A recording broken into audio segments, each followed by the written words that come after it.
All right, back here with our 4.2D video reflection activity.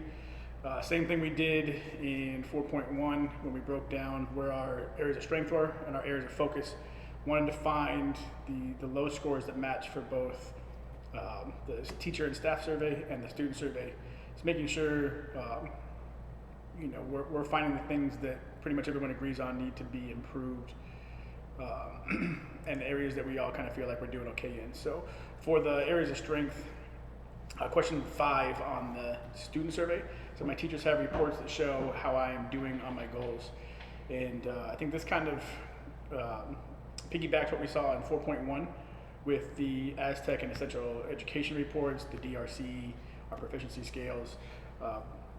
Both teachers and students are saying there's a lot of reports available to show exactly where our students are at. And so again, our strength here is 4.3. Still need to see this improve, but it's our high one for 4. And on the staff survey result, we had a 4.2 on the question 6. I can describe the different types of individual student reports that are available to me. So we saw on both the teacher and staff and the student surveys that having available reports is a strength in our classroom. So again, that's going along with how we use our DRC reports that are in their student folders, how we're able to use the results from lessons or assessments in Aztec and Essential Education to kind of create an academic plan for each student.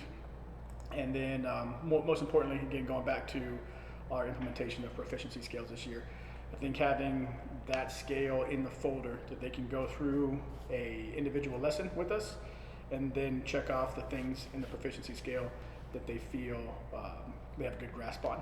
And then that way, when we're done with those scales, those proficiency scales, each unit, they can go back and say, hey, this part right here, I'm still kind of shaky on. So get us some reteach moments, finds the weakness in our students' learning goals that we can go then try to elevate. So I think that immediate feedback, after completion of a lesson or assessment is huge for students, that they don't have to kind of second guess whether or not they knew it and whether or not they can fix it. So once we have that plan right there for them, that increases that confidence for them.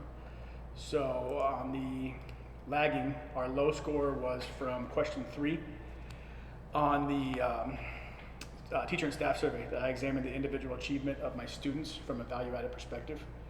I think most teachers probably score low on this because they don't know what value-added perspective means.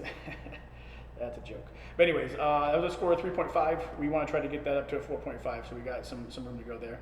And it's also a score we saw low on the student side, that it says I can describe my achievement status and growth status for each of my goals, which had a score of 3.67 on the student survey. So again, kind of piggybacking 4.1 again, is that a lot of this could be cleaned up with more commitment to the one-on-one meetings. If we can't examine individual achievement of our students and the students feel like they can't describe their specific growth status or for their achievement goals, that's a disconnect in communication. So what we saw in 4.1 did the same thing for our 4-box. We just need to make a better effort and commitment to meeting with our students more regularly, those monthly one-on-one meetings, go through what the goals are, how we're going to get to those goals. So that way, not only are we seeing the growth and the knowledge gain, but we can compare where they're at as individual students to what we discussed in their one-on-one meetings. So the overall scores, again, for 4.1 and 4.2 aren't where we want them. And I think a lot of that has to do with some of this stuff being unfamiliar to us as a staff. We just kind of started shifting from the AIP to the proficiency scale in their student folders. So we'll get better with that as we go. But again, all the stuff that we're seeing here with just the goals and the growth and all that is all going to become improved with the better communication channels with our students. So that's what we're going to be working on for the remainder of this school year, trying to improve basically how confident students are in where they're at within their goals and how to progress through them.